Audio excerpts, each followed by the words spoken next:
Hey, hello everyone. Congratulations to many of you for the effort so far. On your screen now is the first set of questions that I want to take you through quickly to guide your revision. Then you could also check in case you were marked down, since it's a human institution, you can always send me, your concern, and then we will address it via the advertised numbers. This is the first set. If you look up here, you would see it numbered. I need you to look at your question paper. It might have this one interim assessment. So I'm addressing one interim assessment. What was the first question? Utilitarianism is a type of, this is straightforward, consequentialist ethical theory. Question 2, one of utilitarianism's key proponents is J.S. Mill, John Stuart Mill. Okay. 3, the theory of the dot order can be summarized into the golden rule. For these two alternatives, you take what? Deontologist. Question 4, the dot order theory could be summarized as the greatest good for the greatest number, then it will be utilitarian. Okay. Question 5, some consequentialists may be self-centered and therefore egoistic. Look at the word self-centered, so egoistic. Utilitarian thinkers like, I'm on question 6 now. Utilitarian thinkers like, both of them are utilitarian thinkers, but so you have to complete to know which one fits in well. Utilitarian thinkers like so and so emphasize the quantity of the good. Quantity would be Bentham. If you listen to the video lecture, that is a straightforward answer there. Okay, it's Bentham. Question 7, the dot order will claim that morality is a matter of different strokes for different folks. Given the two options you have here, it couldn't be the absolutist. So the option is subjectivist. Question 8, the dot order will rather maintain that a man, one man, is the measure of all things. For these two alternatives now, see, you choose subjectivist, the subject. Okay. 9, the two types of determinism discussed are natural and extra-natural. That is false. That's straightforwardly false. I don't need to explain to you at all. You should check your slides. Determinism, natural and extra-natural, no way. Question 10. I mean, determinism is what? Hard or soft? That was what we discussed. Extra-natural and natural are talking about something else that Ortega puts forward. Question 10. Act or rule utilitarianism, you have to choose one. Utilitarianism considers only the results of single act. These are all dito quotes. Single act. That's act utilitarianism. Okay. Question 11. Moral standards are traditionally considered to be absolute. That's true. Traditionally, that is what we hold morality to be. Traditionally means what we take morality to be, moral claims. We take them traditionally to be what? Universal, absolute, objective. That's how come it attracts criticisms from the relativists, the subjectivists, and what have you. So this is true. Question 12. Indeterminism can also be called free willism. Yes, that's true. 13. Ethical absolutism or universalism is compatible with. Compatible means they can cohabit. It's compatible with cultural relativism. Cultural relativism is only describing the fact of difference. It's just saying that two cultures are not the same. What is right for a Ghanaian culture may not be right for an American culture. That is the case. You cannot go and stand before a tomb of the Ashanti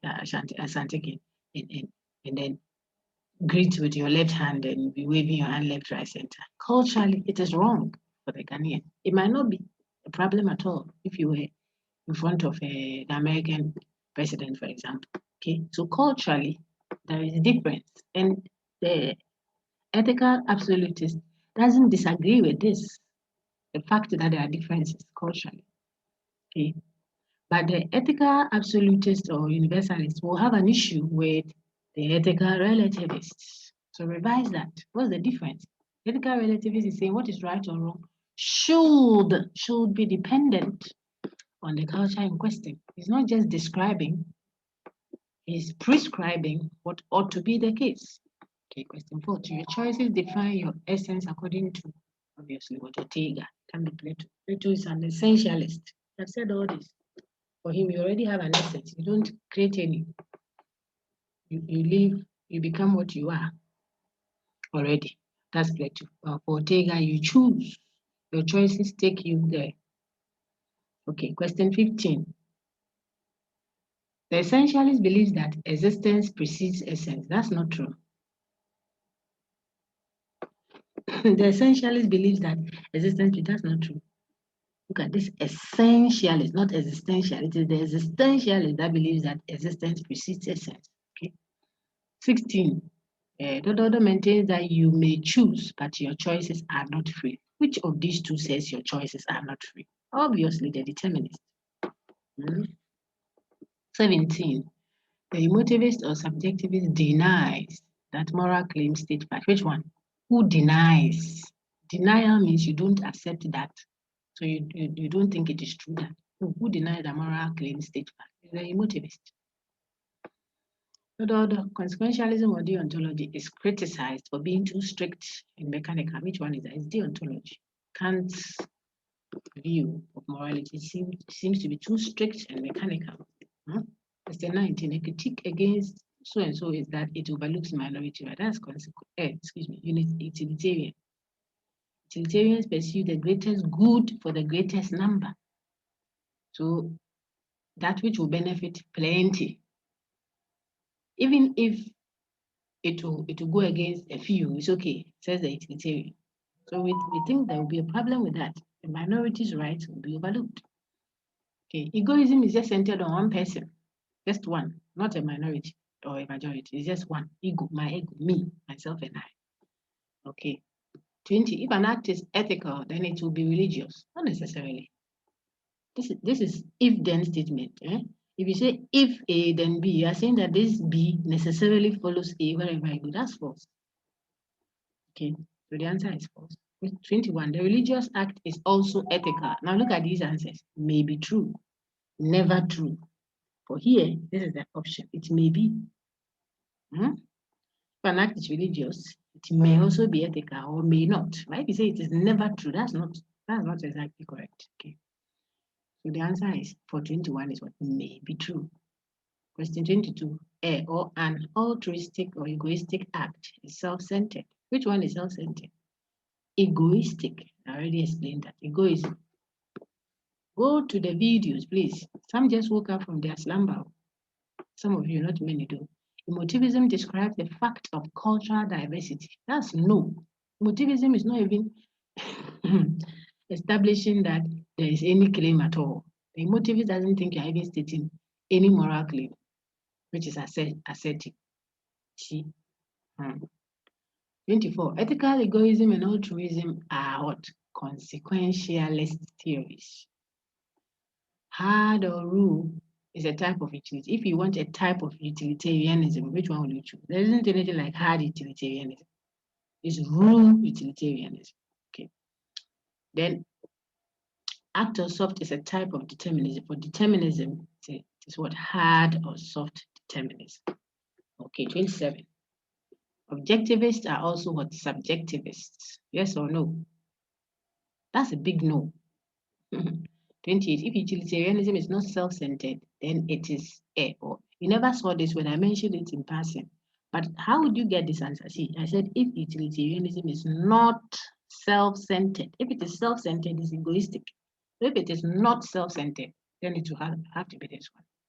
Social hedonist. Okay. 29. I answered the question of the good and the right. Which one answers the question of good and right? It's not metaphysics, that's reality, existence, etc. It's not epistemology, that's knowledge. So it's none. 29 is 9. Then 30. I pose a challenge for the question of moral responsibility. If I pose a challenge, it means I make it difficult for us to ask people to be morally responsible for their action. If I hold onto this view, this particular view, it will be difficult for me to hold people morally responsible. So I pose a challenge. I become an issue when it comes to moral responsibility. Which one is that? It's hard determinism. If you hold that people do not act freely, they don't choose. It's like they are programmed, so to speak. Then how can you hold them morally responsible? See, so it is hard determinism that creates that problem. And this should go for the first set. Remember, you want to check. If you look up here, see, this is one interim assessment. Let's go to the next one quickly. I hope that we don't have to have a lengthy video. But I also want to, at the same time, give you all the opportunity, excuse me, to see the questions and how they presented themselves. I think it will help you. Okay, so the second set I have here is 2. Where's my thing?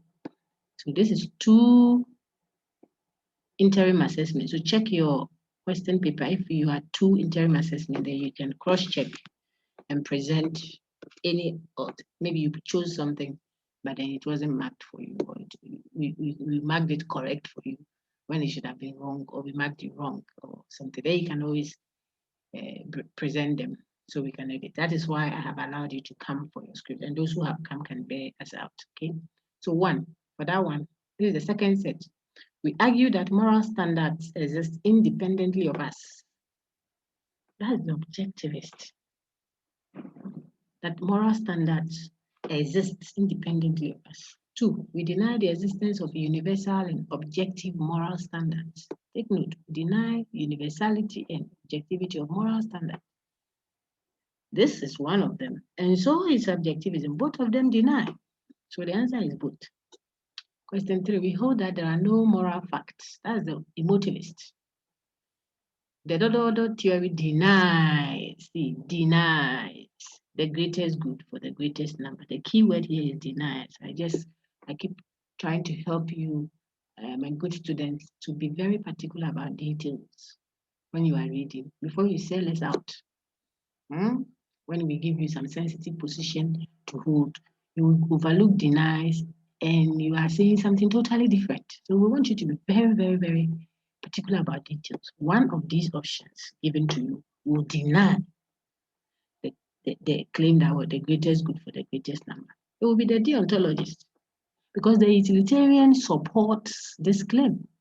They accept it actually. It is the deontologist that will deny this. You got quite a number of your things. Okay. Question 5. This consequentialist theory is not self-centered. Obviously, it's altruism. Okay, so altruistic. Question 6. Utilitarian thinkers like so and so emphasize, see this one, the quality. The one we saw earlier was quantity, and it was, I think, number 30 or so. This one says quality. Quality is male. Quality of the good.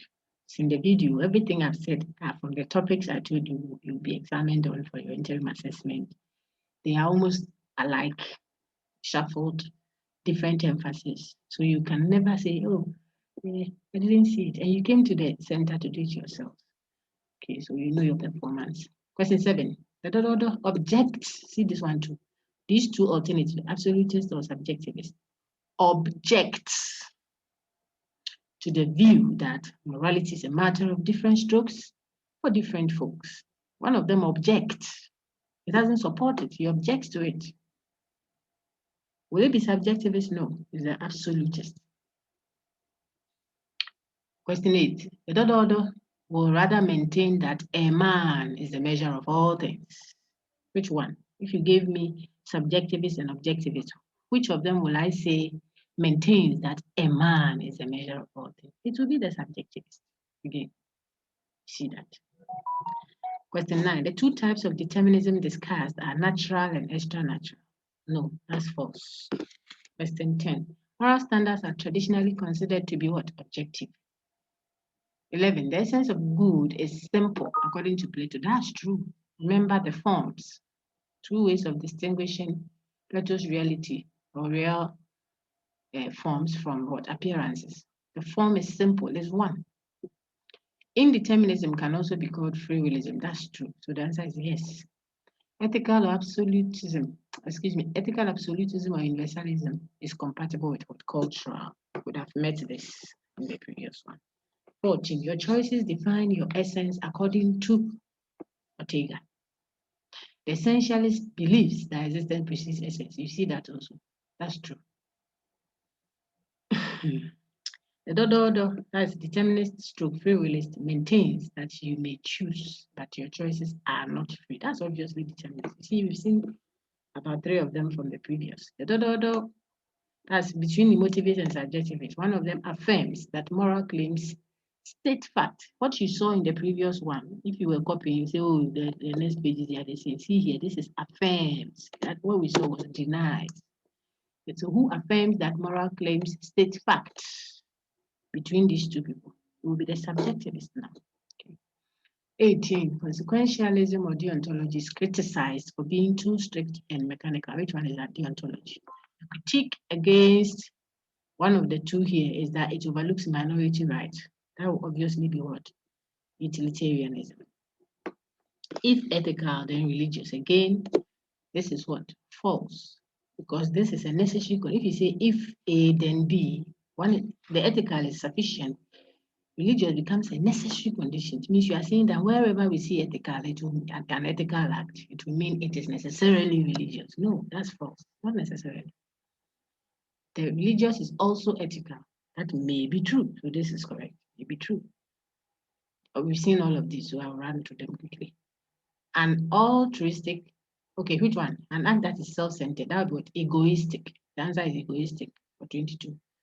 23, motivism describes the fact of cultural diversity. No, ethical egoism and altruism are consequentialist theories. Question 25, rule utilitarianism. Okay. Question 26, soft determinism. We don't have act determinism. We don't have hard utilitarianism. You see that? The people just had to read. Objectivists are also subjectivists. No. So you see that here again, we see some few the questions repeating themselves. If utilitarianism is not self-centered, then it is social hedonist act. Not centered on the self, it's centered on us, sociality. 29, I answer the question of the good and the right. Here again, the answer is none. And 30 for question set 2. 30, I pose a challenge for the question of moral responsibility. Which one would that be? I pose a challenge. That's what hard determinism. And there we finish with the second set. Hoping we can do, I think the rest, hoping we can do quite a bit more. So you'll be able to check your answers. Then where you felt that, no, I don't think the dog dealt with me well.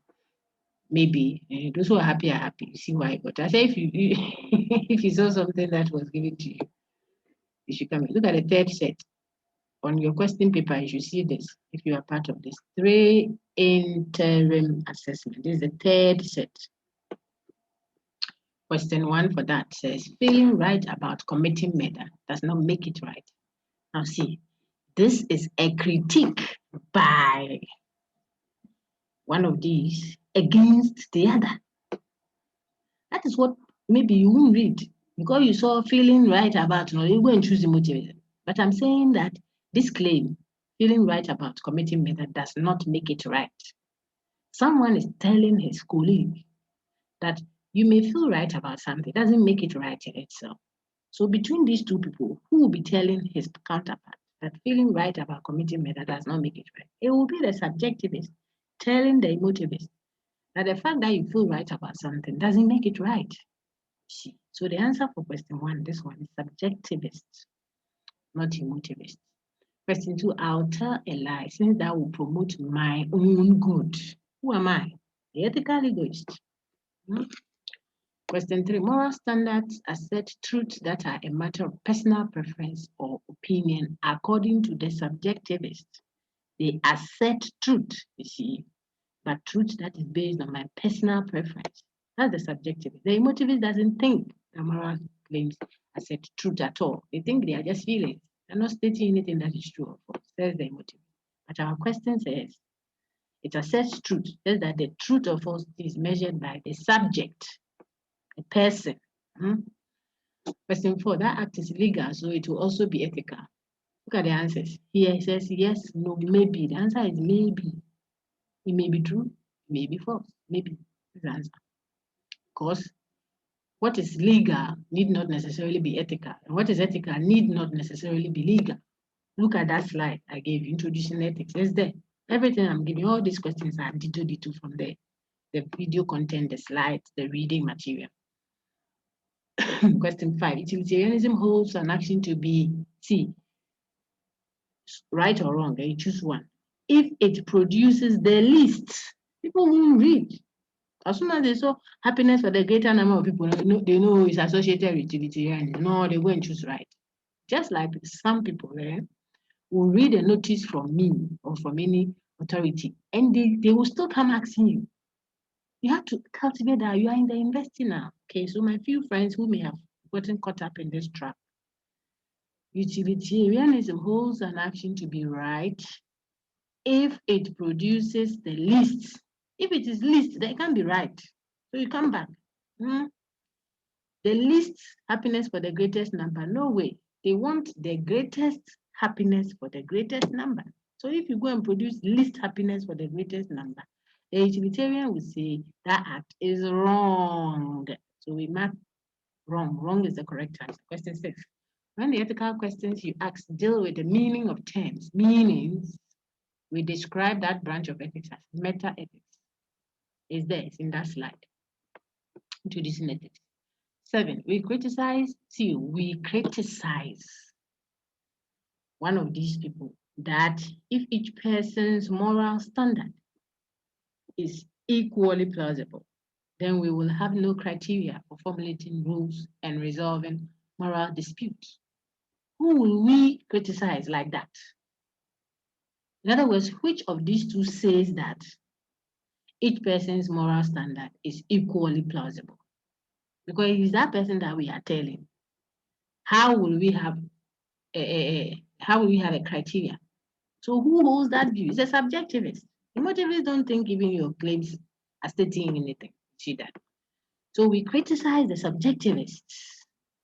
How? How do we criticize them? We tell them that if each person's moral standard is equally plausible, then we have no criteria for formulating rules and resolving moral disputes.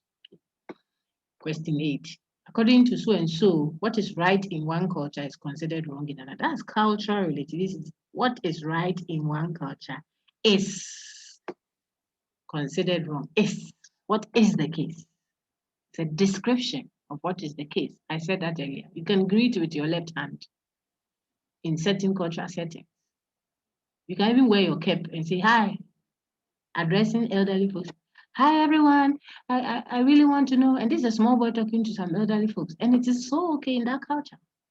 It's all right. You can do same in another culture like our own. With your cap on, your earpiece in your ear, the lecturer asks any question, you use your left hand to raise your left hand. Excuse me, and he'll tell you, how is it?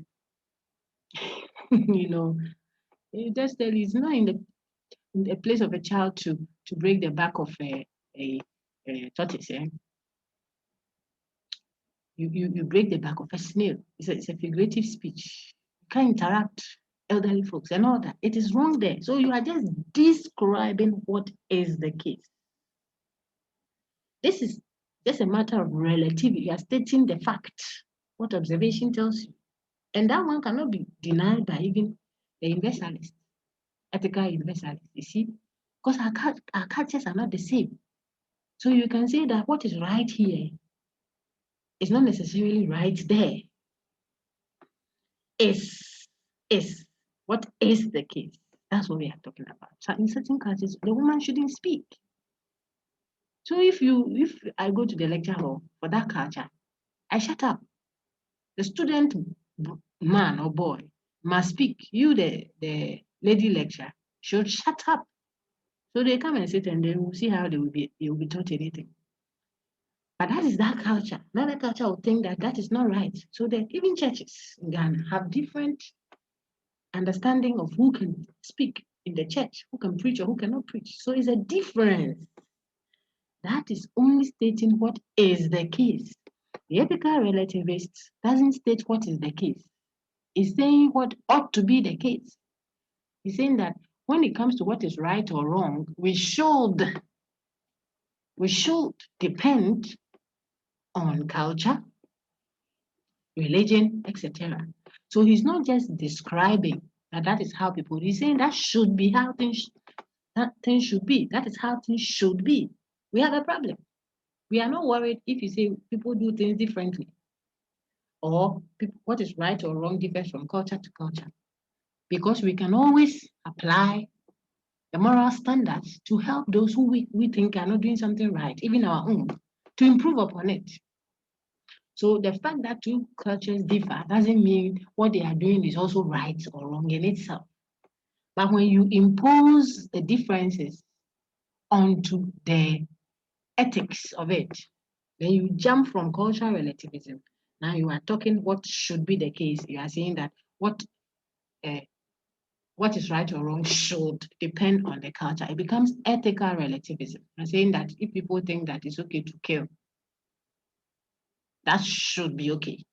You have jumped from the fact that they do it differently to now support on the screen now. You are saying that that is how things should be. So you are now prescribing, not just describing. Okay. So now back to our question. I needed to stress that because you see quite a number of these questions, this presentation of a question.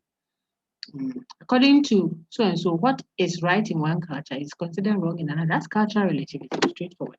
Okay. Now 9, deriving an ought from an is commits the naturalistic fallacy. That's what I just explained. You move from the fact that people differ in how they do things and conclude, therefore they should differ. We'll read that slide again. Okay. Lesson 10. The fact that a culture or society thinks something is right does not necessarily make it so. This is a statement. See that it's in italics. I've slanted it. This is a critique against who? Who will we criticize? By telling them that, look, the fact that a culture or society thinks something is right does not necessarily make it right. Who will we tell that? We'll tell the ethical relativists. Because it's the ethical relativists that says that two cultures differ. What is right or wrong from culture A to culture B is different. Therefore, it's what is right for culture A should be right for culture A, and what is right for culture B should be right for culture B. That is ethical relativism. So we will critique them by telling them, hey, brother, the fact that a culture or society thinks it's okay to eat human beings or human sacrifice is okay. Doesn't mean necessarily that it is right. They might think of it as right, and others might think of it as wrong. These are all how both cultural societies perceive it. Now, then we interrogate. We should be able to check whether the fact that they do it that way, should it be accepted as right or wrong, even if it has implications. The ethical relativists say, yes, let them live their life the way it is, because that is what they think is right. Therefore, it should be right. That's ethical relativism. We have a problem. Okay. So it's a critique against them. Look at 11. This ethical position commits the naturalistic fallacy. It is the ethical relativists. Again, they commit this. Then it is possible for a whole society to be mistaken about what is right. This is a critique against the ethical relativists. Again, they're telling them that, look, you are saying that that's how they live, so we should allow them to live that way. But they could be so wrong, even about things that are not moral. The whole society could get it wrong. Geocentric view, heliocentric view. That is even not moral. Then how much more moral matters? The whole society could be wrong. Do we practice human sacrifice any longer? How many people sentence people to death now and really mean it and do it? But it was so rampant in the past. We think that life is sacrosanct. You don't give it.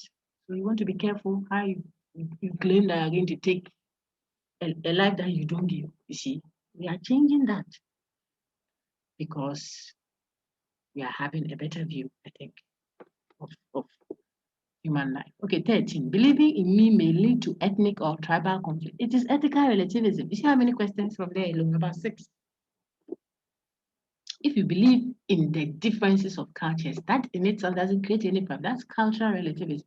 That people behave differently. What is right here may be wrong there. I'll wear my kaba and sleep to church. You can wear the jeans and the suit to church from your other setting. That shouldn't create a problem.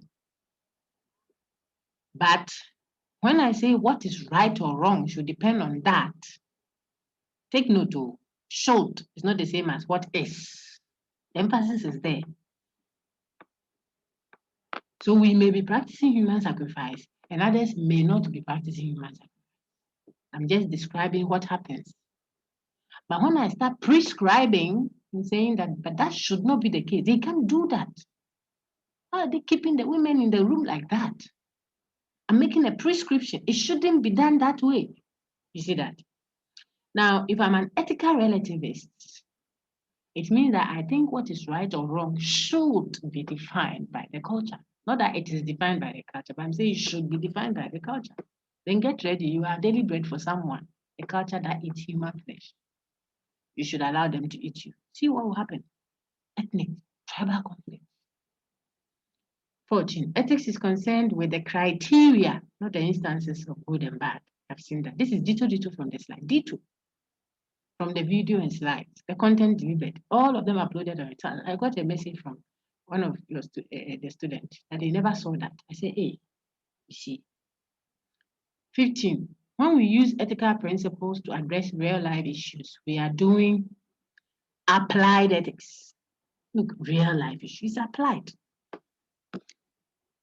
Everything you saw on the channel was also uploaded on resource, on your resource too, Zakai.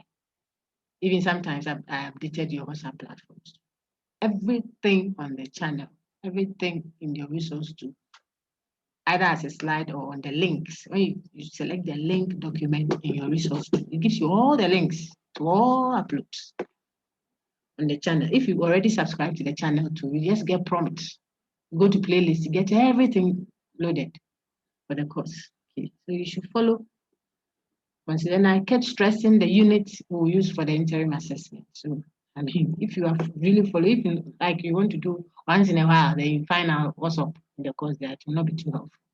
Now you have the exam to contend with. And I still got some few students who came to pick me up. Then they wanted to know, so Doc, how would the exam be? I said, well, you are there. Were you at the place to write the exam at all? At the IE? Did you hear how extensively I engaged you on how your exam is going to be? You see, so people will just not, I don't know. But I need you to follow content so that you don't go to the exam hoping to go and see two alternatives like this to choose one. That is not what will happen in the exam, please. Okay, I've told you and I repeat it, it's on your course outline already since day one, hasn't changed. I've confirmed it severally for all the units, different groups, different sessions that we had. Even for Thursday alone, we had 2 rooms. Wednesday, I was there. Tuesday, we had 2 rooms. I kept stressing City Campus, more than 4 different sessions. I kept stressing for each one of the rooms per day. I said your exams, my dear friends, will be essays. You do 2 essays only from 6, questions that will be given to you. Then you choose those 2, each worth 20 marks, and then 5 marks for clarity of expression. Let's go on. Moral standards are traditionally considered to be objective. The Greek word dion means duty. Dito from your content. They claim a man is the measure of all things, attributed to Protagoras. Holding that moral standards are applicable to all people everywhere. See, all people everywhere is the view called universalism. Yes. Universalism, objectivism, and absolutism describe one type of moral standard. See, when we talk about moral standards, we think of moral standards traditionally as being universal, objective, and absolute. But universal because we say they apply to all people everywhere. Objective, or if you like, objectivism, because we are saying that it doesn't depend on the subject to determine whether that act is right or wrong. So it is an objective truth, absolute, because it stands out. All these are in your slides, dito. So for here, if I say applicable to all people everywhere, obviously that's universal. Okay, universalism. 21, according to Dodo, obey the rules because they have intrinsic value. Who is that? Can't. Sometimes we are moved, 22, sometimes we are moved by emotions, compassion to act in certain ways. Example, giving to charity. So we are not moved necessarily by the rule or duty. This is dito from your content. It's dito. This is a critique raised against who? Deontologist Kant. Who think that whenever we act from duty. We are telling that sometimes I don't have any obligation or duty to give to the beggar. I don't owe them anything. But I can give out of compassion. And compassion is not a duty, a responsibility I owe to that person. So if we will do everything by duty, then people will not get any help from others. So we are telling Kant that, and Kant stands for deontology now, okay? We don't always act from duty. That's one critique against it, apart from mechanical and the others. 23. The other view poses a difficulty for the question of moral responsibility as we know it traditionally. It's the determinist view. We have seen that already. I am a sub-branch of ethics. Meta-ethics is a sub-branch, and so is normative ethics. So the answer is both. Hey, I love these questions. The other utilitarianism argues that, look, an action is right if it is in conformity to a rule which maximizes the greatest happiness. What the greatest number? D2. Rule. The rule utilitarian. Okay. 20 says, I would kill one to save 99. See, I'll kill one to save 99. That's consequentialist. Look at the consequences. 27, we criticize the other by action. See, let me go back to 26. Kant will say killing is wrong. That's the rule, regardless of how many people benefit or not. But the consequentialists will say, oh, if we look at the consequences, especially the utilitarian consequentialists, say, if it will benefit 99 people, that's how we vote. Why is it that we do 50% plus one? That's how we vote. A lot of things are done based on, if you like, utilitarian view of consequentialism. Okay. We criticize the other by asking whether we can always measure the full consequences of an action. See, look at this. We criticize the other by asking. So we criticize the other person. How do we criticize them? We ask them whether we can always measure the full consequences of an action.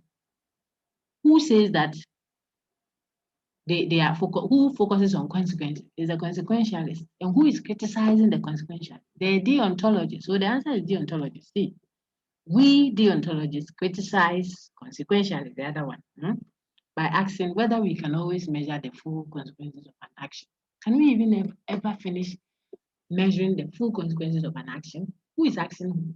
It is the deontologist asking the consequentialist. So, 28, the utilitarian or deontologist, choose one, argues that an action is wrong if the action is contrary to the rules or to duty. Contrary means if it is opposite, if you are not obeying the rule or duty, then it is wrong. Who says so? Is the deontologist. 29, I'm a sub-branch of ethics. See this question. Is it not the same as this? See, and did the same. How can you complain? None. Are you seeing something? See, I am a sub-branch of ethics. See this one too. I am a sub-branch of ethics. But look at the answer. This is meta-ethics. This is metaphysics. This is normative ethics. This is epistemology. This is both. This is none. If you are not reading and stretching your neck, you only get it wrong. Plato's form is what? Simple. Okay.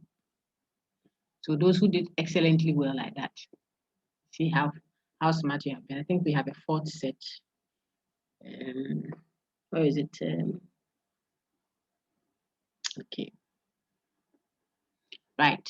So these ones also have some repeated. So on your screen now, you should look out for your questions, your question set.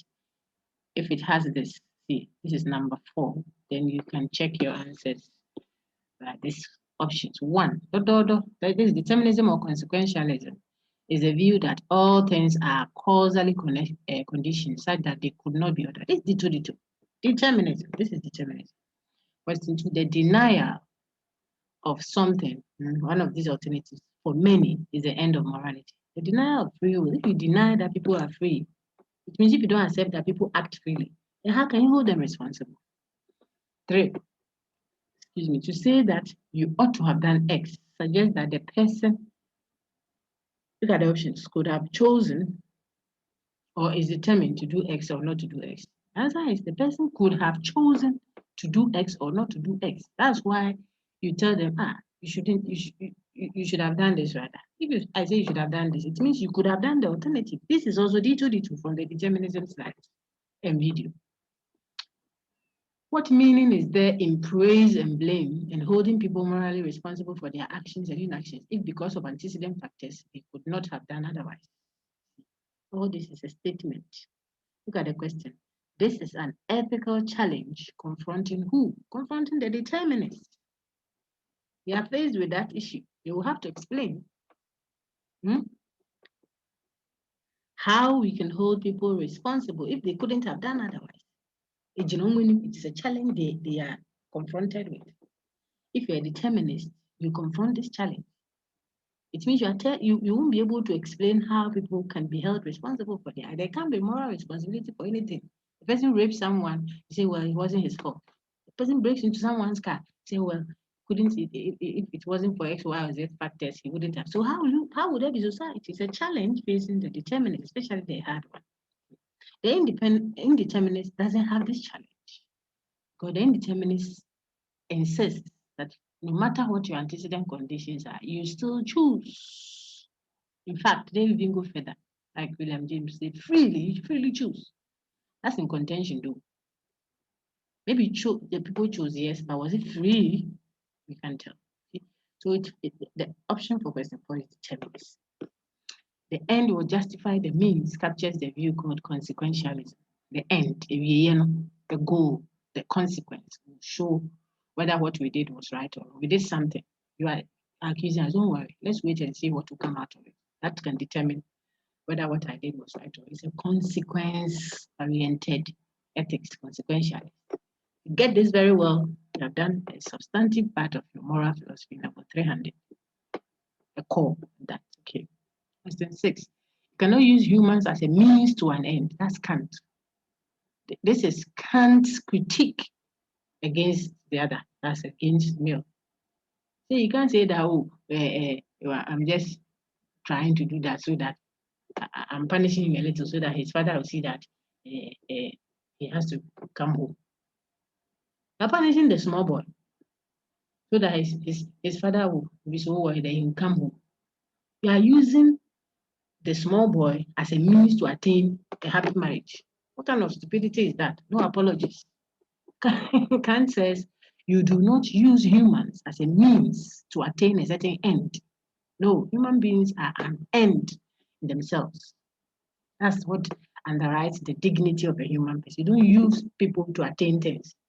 So sisters who want something, you want a man because of the cash. That's using a human being as a means to an end. Kant will have an issue with you. We argue that, question 7, we argue that moral standards exist independently of us. That's objectivist. Independently, doesn't depend on us. 8, we deny the existence of universal and objective moral standards. You've seen this already.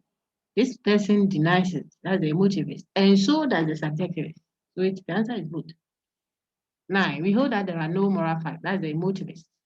10, the Dodo denies, theory denies. You have seen it already. We deny that the greatest good for the greatest number. Utilitarians don't deny, they accept it. So it is the deontology that will deny the greatest good for the greatest number. 11, this consequentialist theory is not self-centered. That's altruism, altruistic act. You have seen this also already.